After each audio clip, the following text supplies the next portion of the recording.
बड़ी अजीम शब है कि जिस शब अल्लाह रब्बुल आलमीन ने अपने महबूब अलैहिस्सलाम को फ़अौहा इला मा अब्दिही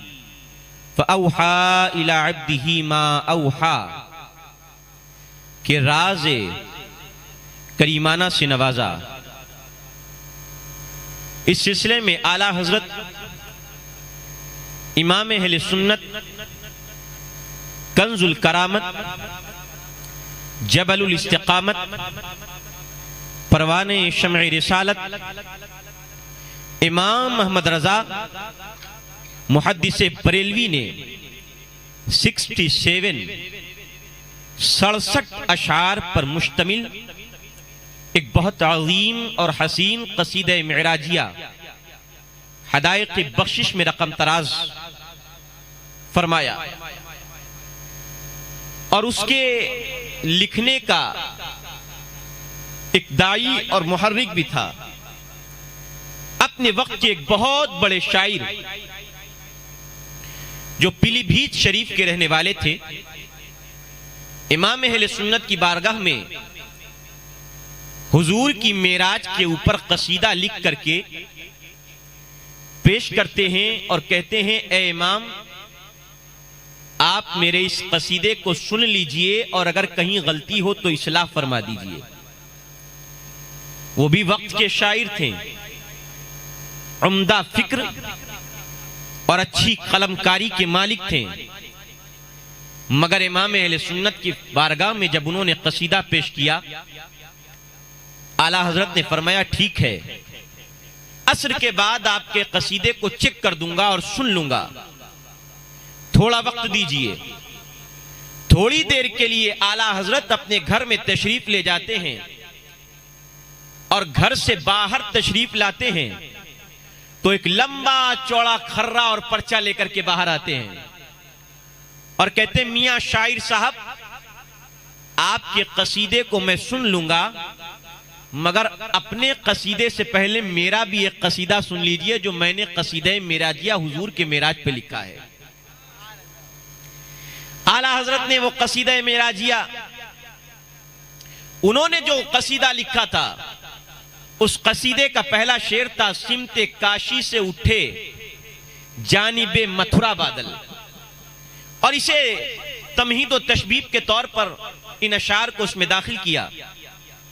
उन्होंने जो कसीदा लिखा था, उन्होंने अपनी जगह कसीदा लिखा, मगर आला हजरत ने कहा, मियां आपका कसीदा मैं बाद में सुनूंगा, आप पहले मेरे कसीदे को सुन लीजिए और फिर मेरे कसीदे के बाद अपना कसीदा सुनाइएगा। आला हजरत ने खर्रा लिखा और उस कसीदा मेराजिया के अशार सुनाना शुरू किए, जिसके कुछ अशार में आपकी समातों के हवाले करता हूं। आला हजरत इमाम अहले सुन्नत हुजूर की मेराज के बारे में कलम चलाते हैं और 67 अशार पर मुश्तमिल एक लंबा चौड़ा कसीदा लिखते हैं और फरमाते हैं, वो सरवरे किश्वरे रिसालत जो अर्श पर जलवागर हुए थे, नए निराले तरब के सामा अरब के मेहमान के लिए थे। यही समा था कि पैके रहमत खबर ये लाया कि चलिए हजरत। कौन है पैके रहमत? कौन है पैके रहमत? जिब्रील अमीन पैके रहमत बनकर आए और कहने लगे, खबर ये लाए कि चलिए हजरत। यही समा था कि पैके रहमत खबर ये लाया कि चलिए हजरत, तुम्हारी खातिर कुशादा हैं जो कलीम पर बंद रास्ते थे। बड़े मोहम्मद करी हो अहमद करीब आ सरवरे मुमज्जद। याद करो हुजूर की मेराज का वो समा जब हुजूर ला मकां से भी आगे खुद कुर्बे खासे इलाही में पहुंचे और आवाज आई, उदनु या खैरुल बरिया, उदनु या अहमद, उदनु या मोहम्मद, ऐ खैरुल बरिया करीब हो जाइए, ऐ अहमद करीब हो जाइए, ऐ मोहम्मद करीब हो जाइए। आला हजरत उसी की मंजर कशी करते हुए फरमाते हैं, बड़े मोहम्मद करी हो अहमद करीब आ सरवरे मुमज्जद, निसार जाऊं ये क्या निदाती, ये क्या समा था, ये क्या मजे थे। तबारक अल्लाह शान तेरी, तुझी को ज़ेबा है बेनियाजी, तबारक अल्लाह शान तेरी, तुझी को ज़ेबा है बेनियाजी। कहीं तो वो जोशे लंतरानी, कहीं तकाज़े विसाल के थे। और नबी रहमत शफी उम्मत रजा पे लिल्लाह हो इनायत, नबी रहमत शफी उम्मत रजा पे लिल्लाह हो इनायत। इसे भी उन खलातों से हिस्सा जो खास रहमत के वहां बटे थे। आला हजरत ने जब ये 67 अशार का मुश्तमिल कसीदा उस आने वाले शायर के सामने सुनाया, और शायर साहब जब आला हजरत के इस कसीदे को सुनते गए तो दिल की कलियां मचलने लगी और लब मुस्कुराने लगे, और इश्क रिसालत के शरफ उनकी रगों में दौड़ने लगा, और खूब इश्क रिसालत में मचल करके अपने कसीदे को लिपेट के कहते हैं, मियां अहमद रजा आपने वो कसीदा सुना दिया है कि अब बड़े से बड़ों का कसीदा आपके कसीदा मेराजिया के सामने फीका नजर आएगा। आला हजरत आपका कसीदा काफी है, सुन लिया, अब आपके कसीदे के सामने अपना कसीदा सुनाते हुए शर्म आती है। आपका कसीदा सबसे आला कसीदा है। तो ये इमाम अहले सुन्नत ने कसीदा मेराजिया आला हजरत इमाम अहले सुन्नत ने नबी की शान में लिखा है। हजरत चूंकि मुझे बड़ी दूर का सफर तय करना है और मैं तो इस नियत से आया तक 11 बजे से फोन लगा रहा हूं कि शायद अब नंबर आ जाए, शायद अब नंबर आ जाए, शायद अब नंबर आ जाए। बहरहाल बड़ी तेजी के साथ आप मुझे समात करते जाइए। हजरत अल्लाह कुरान में फरमाता है, सुबहानल्लज़ी अस्रा बिअब्दिही लैलन मिनल मस्जिदिल हराम, पाक है वो जात जो ले गया रातों रात अपने बंदे खास को मिनल मस्जिदिल हराम, मस्जिद हराम से इलल मस्जिदिल अक्सा, मस्जिद अक्सा तक, अल्लज़ी बारकना हौलहू, वो मस्जिद अक्सा जिस मस्जिद अक्सा को अंबिया का मस्कन फरमाया गया है, वो मस्जिद अक्सा जिस मस्जिद अक्सा के बारे में सैयदना सुलेमान अलैहिस्सलाम ने हाथ उठा करके दुआ की थी, ए अल्लाह मेरी इस मस्जिद अक्सा में जो नमाज पढ़े मौला उसे इस तरह कर देना जिस तरह से वो गुनाहों से पाक साफ होकर के पैदा हुआ हो। वो मस्जिद अक्सा जिस मस्जिद अक्सा के बारे में अल्लाह कुरान के 15वें पारे की पहली आयत में फरमाता है, अल्लज़ी बारकना हौलहू, अरे मस्जिद अक्सा तो मस्जिद अक्सा है, मस्जिद अक्सा के चारों तरफ हमने बरकत ही बरकत रख दी है और चारों तरफ बरकतों का समा है।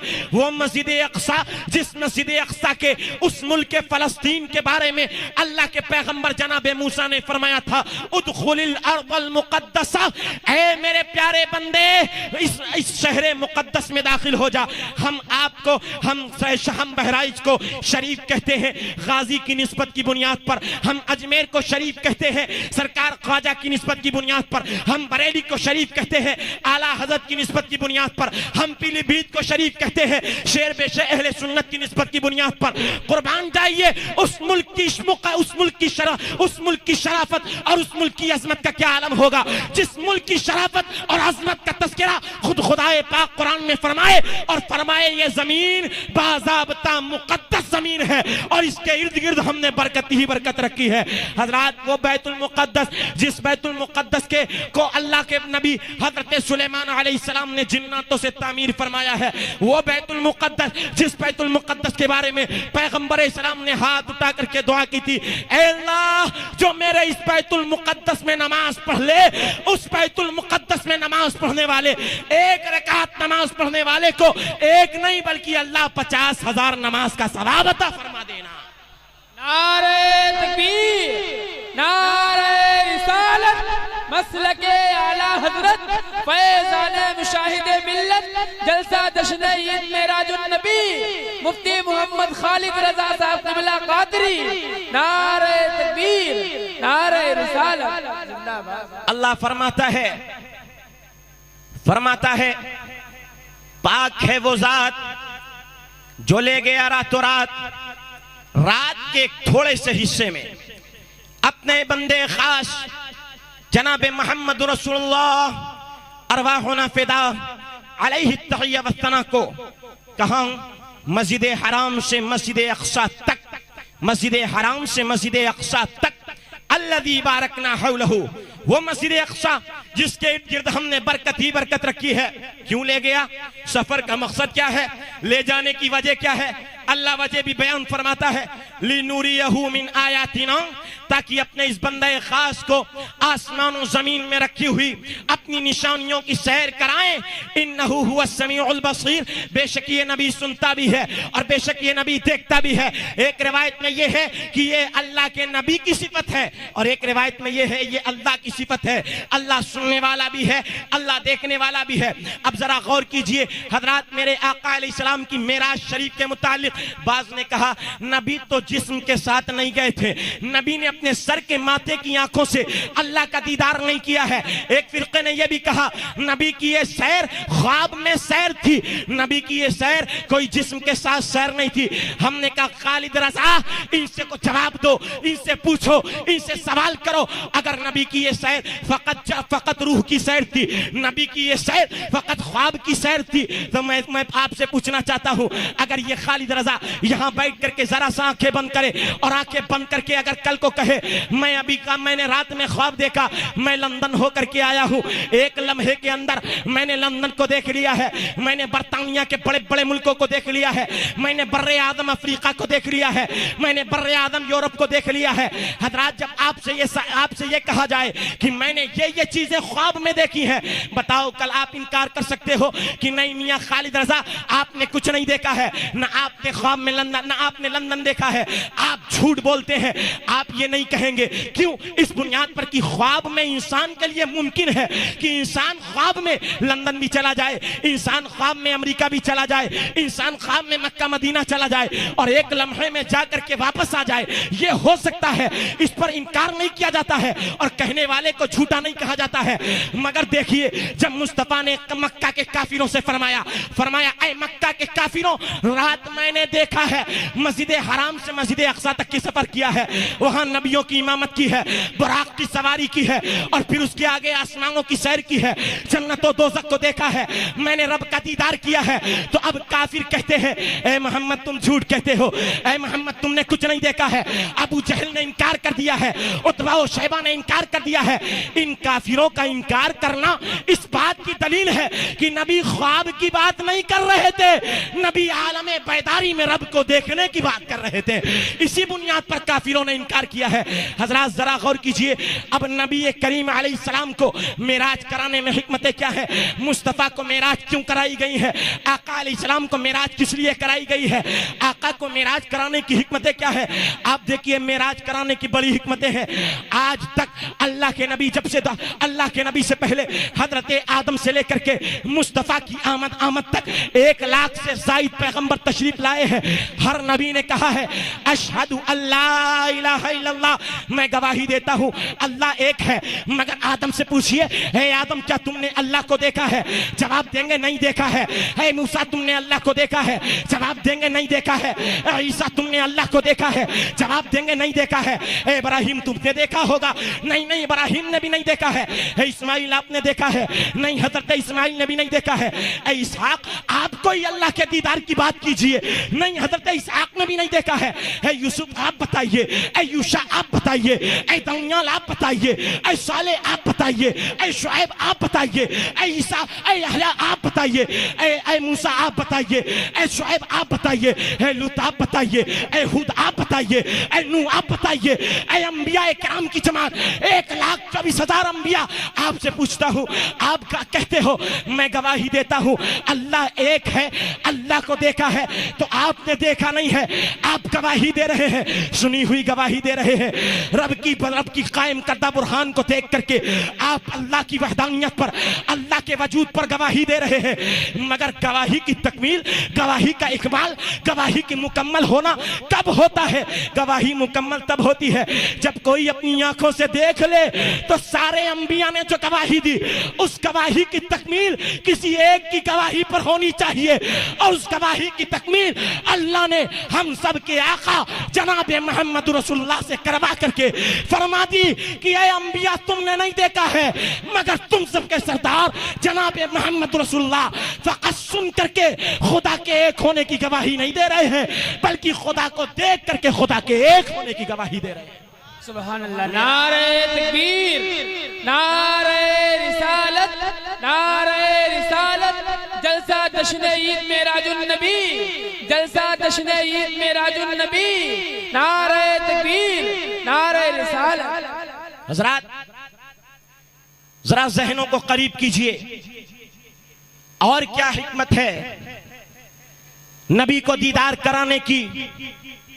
एक हिकमत यह भी बयान की गई कि अगर जमीन आसमान का मुकालमा हुआ, जमीन ने आसमान से कहा, ए आसमान मैं अफजल हूं, देख मुझ में चरिंद हैं, परिंद हैं, बरगो समर हैं, शजरो हजर हैं, नित नए फूल के रंग बिरंग हैं।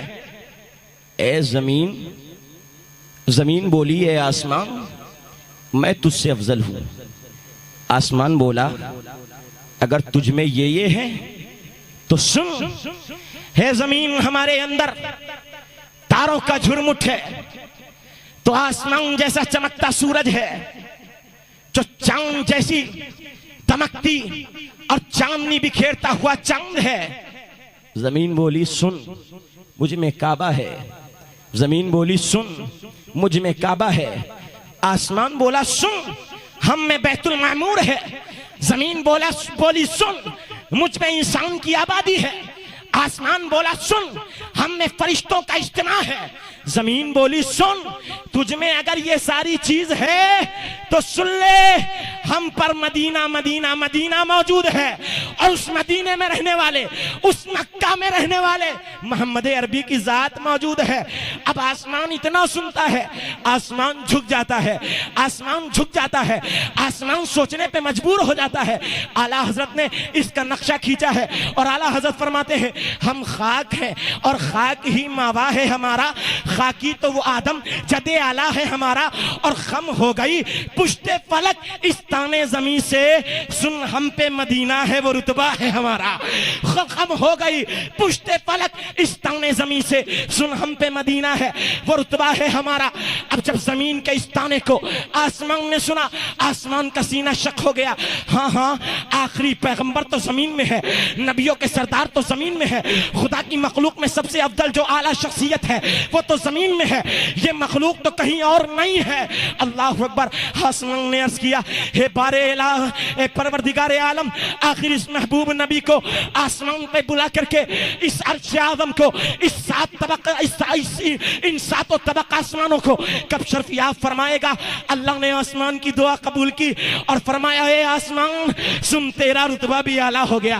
और फिर मेराज शरीफ की रात अल्लाह ने आसमान पर मोहम्मद अरबी को बुला करके जो फजीलत जमीन को अल्लाह ने दी थी वो फजीलत आसमान को भी अता फरमा दी है। अब जरा गौर कीजिए, मुस्तफा करीम है, नबूवत का 10वां साल है, आका को ऐलान नबूवत फरमाए हुए 10 साल मुकम्मल। काफिरों को जितना सताना था सता लिया, कांटे बिछाने थे बिछा दिया, पत्थर बरसाने थे बरसा दिया, बिलाल के सीने पे गरम पत्थर रखना था रख दिया। आका करीम की तबलीग से 10 साल में चंद मादूदे मुसलमान हुए। आका को तकलीफ हुई, दिल आरज़ुदा हो गया, अल्लाह हम इन्हें जहन्नम से बचा करके जन्नत की तरफ लाना चाहते हैं और मेरी ये कौम मेरी बात नहीं मानती है। अल्लाह हम इन्हें 1000 खुदाओं के सजदों से निजात दे करके एक खुदा के सजदे की तरफ बुलाना चाहते हैं और ये मखलूक मेरी बात नहीं मानती है। मेरे आका अलैहिस्सलाम के दिल नाजुक को ठेस पहुंची।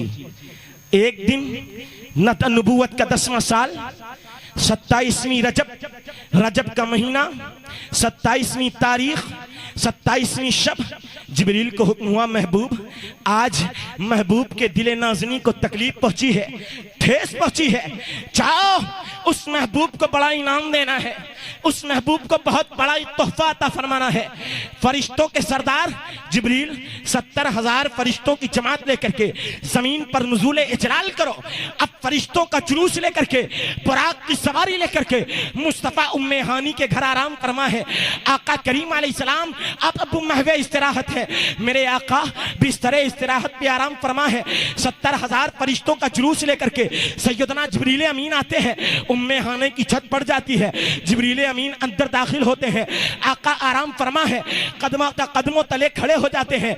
आका अलैहिस्सलाम को जगाएं तो कैसे जगाएं, बेदार करें तो कैसे बेदार करें। आखिर मुस्तफ़ा की निगाह नाज़नी को खोला जाए तो कैसे खोला जाए। ये वो मकाम है जिस मकाम की अदब का ये आलम है कि शायर कहता है, अदब गाहीस ज़ेरे आसमां अज़ार से नाजुक तक नफस गुम करता मियायत जुनैदो बायज़ीदी जाऊं। अरे इस फर्श पर एक मकाम अदब का ऐसा मकाम है जिस मकाम के अदब का आलम अर्श आदम से भी ज्यादा नाजुक तर है, जहां जुनैदो बायज़ीद जैसे औलिया भी अपनी सांसें रोक के आते हैं कि कहीं मुस्तफ़ा की बारगाह की तौहीन न हो जाए।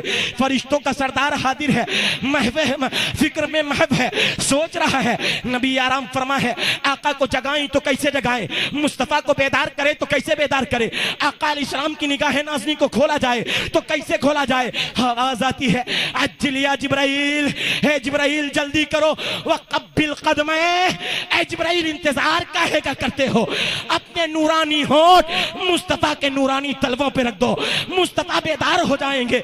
जिब्रील जैसा फरिश्तों का सरदार आका जैसे नबियों के सरदार के तलवों में अपना कदम रख करके ये बता देता है कि फरिश्तों का भी एक नबी है और वो नबी मोहम्मद रसूलुल्लाह की जात है, वो नबी मुस्तफ़ा की जात है, वो नबी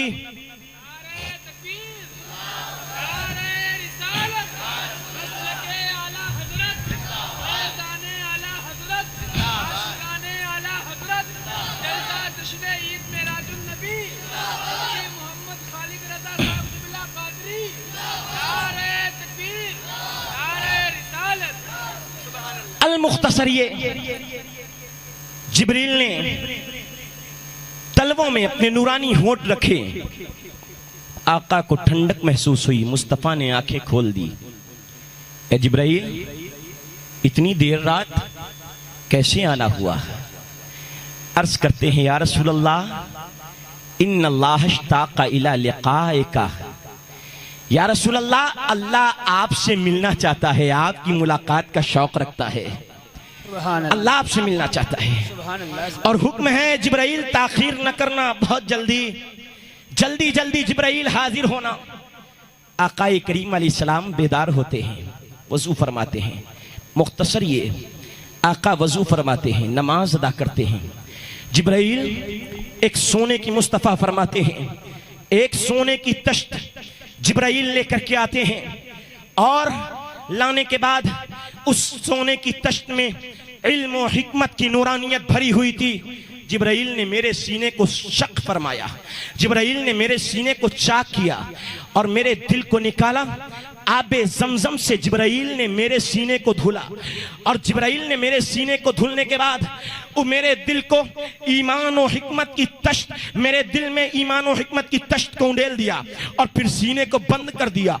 अब सवाल ये पैदा होता है, सवाल ये पैदा होता है, सवाल ये पैदा होता है, अल्लाह के दीदार से पहले मुस्तफ़ा के सीने को शक फरमाना और आपके दिल को आबे ज़मज़म से धुलना और सीने में ईमान और हिकमत की तश्त को उंडेल देना काहे को था, किस लिए था। तो सुनो, मुस्तफ़ा नूर भी है, मुस्तफ़ा बशर भी है। आप पर एक पहलू बशरियत का है और एक पहलू नूरानियत का है। तो बशर की निगाहें ताबे नज़ारे दीदारे इलाही नहीं ला सकती है। कोई बशर की निगाह खुदा के दीदार को नहीं देख सकती है। तो अल्लाह ने उस दीदार को कराने से पहले जो बशरियत के तकाजे थे, उन तकाजों को दूर करने के लिए मुस्तफ़ा के सीने को ईमान और हिकमत से ममलू फरमा दिया है, मुस्तफा के सीने को ईमान और हिकमत से पुर फरमा दिया है। अब आकाए करीम के सीने को पुर कर दिया जाता है। अब जिब्राइल बुराक सवारी पेश करते, मुख्तसर सारी तफसीलात को छोड़ते हुए मुख्तसर ये कि जिब्राइल ने बुराक मुस्तफा की बारगाह में पेश किया, आकाए करीम अलैहिस्सलाम की बारगाह में बुराक पेश हुआ। बुराक ये वो बुराक है, जब जिब्राइल जन्नत में बुराक लेने जाते हैं तो क्या देखते हैं, 70,000 बुराक जन्नत में है और हर बुराक की पेशानी पे लिखा है मुहम्मदुर रसूलुल्लाह, हर बुराक की पेशानी पे लिखा है। अब जब बुराक जिब्रील देखते हैं, हर बुराक खुश है, हर बुराक खुश है। आज नबी को मेराज होने वाली है, हो सकता है मेरी बारी आ जाए, मगर एक बुराक कोने में सिमटा हुआ चिपटा हुआ आंखों से आंसू बहा रहा है। जिब्रील पूछते हैं, हर बुराक आज हंस रहा है, तू रो क्यों रहा है? कहते सुनो, अल्लाह ने मुझे बहुत पहले पैदा कर दिया था और तब से मैं सुनता आ रहा हूं बुराक को पेश किया जाएगा नबी के सवार होने के लिए। तब से जब से सुना है तब से आज तक इस शौक में रो रहा हूं, काश उस नबी के कदम मेरे सीने पे पड़ जाए, काश उस नबी की सवारी मुझे मैसर आ जाए, काश वो महबूब नबी खुदा का मेरी पुश्त पर सवार होकर के मुझे फैज़याब कर दे। उस दिन से रो रहा हूं। जिब्रील को यह अदा पसंद आती है कि मुस्तफा के इश्क में रोता है, हुजूर की मोहब्बत में रोता है। जिब्रील कहते चल तेरा चुनाव हो गया, चल तुझी को महबूब की बारगाह में ले चलता हूं। मालूम हुआ जो निगाहें मुस्तफा के इश्क में रोती हैं वो निगाहें कभी ना उम्मीद नहीं रहती है। अल्लाह उन निगाहों को बहुत कुछ अता फरमा देता है। बुराक मुस्तफा की बारगाह में आया है। अब बुराक वहां तो रोता था, मगर जब मुस्तफा की बारगाह में पेश हुआ, आकाए करीम अलैहिस्सलाम सवार होना चाहते हैं, बुराक खुशी से फूल गया और ऐसा फूला कि कदो कामत से ज्यादा बुलंद हो गया। जिब्राइल देखते हैं, शोखी बगाड़ता है बुराक, पुष्ट पर एक हाथ मारते हैं और कहते हैं ए बुराक तू शोखी बगाड़ता है, तुझे नहीं मालूम है तेरी पुष्ट पे कौन सवार होने वाला है, उनका ख्याल नहीं करता है। बुराक को पसीना पसीना हो जाता है और ऐसा सिमटता है कि सिमट करके जमीन से लग जाता है। मेरे आका हाजिर होना चाहते हैं, कदम रखना चाहते हैं, जरा सा तवक्कुफ फरमाते हैं। जिब्राइल कहते हैं आका आज तो अल्लाह के दरबार में हाजिरी का वक्त है आका आप तवक्कुफ क्यों फरमाते हैं? बुराक पर चाहिए, आसमान पर तशरीफ ले जाइए, मस्जिद हरम मस्जिद अक्सा तक चलिए। अल्लाह अकबर। मेरे आका कहते हैं आज तो मैं खुदा की बारगाह में जा रहा हूँ, रब की नेमतों को देखूंगा, खुदा की निशानियों को देखूंगा, मगर कल क़यामत का आलम होगा। जिब्राइल मेरी कमजोर उम्मत का क्या हाल होगा? क्या अल्लाह मेरी उम्मत को बख्शेगा? आकाए करीम अलैहिस्सलाम जब इतना अर्ज करते हैं, जिब्राइल मुस्तफा इतना कहते हैं, जिब्राइल की बारगाह में खुदा का पैगाम आता है कि मेरे महबूब को कह दो जिस उम्मत का वो ख्याल रखते हैं अल्लाह उस उम्मत का मामला खुद अपने महबूब को सुपुर्द फरमा देगा। महबूब जैसा चाहेंगे वैसा उम्मत के साथ मामला होगा।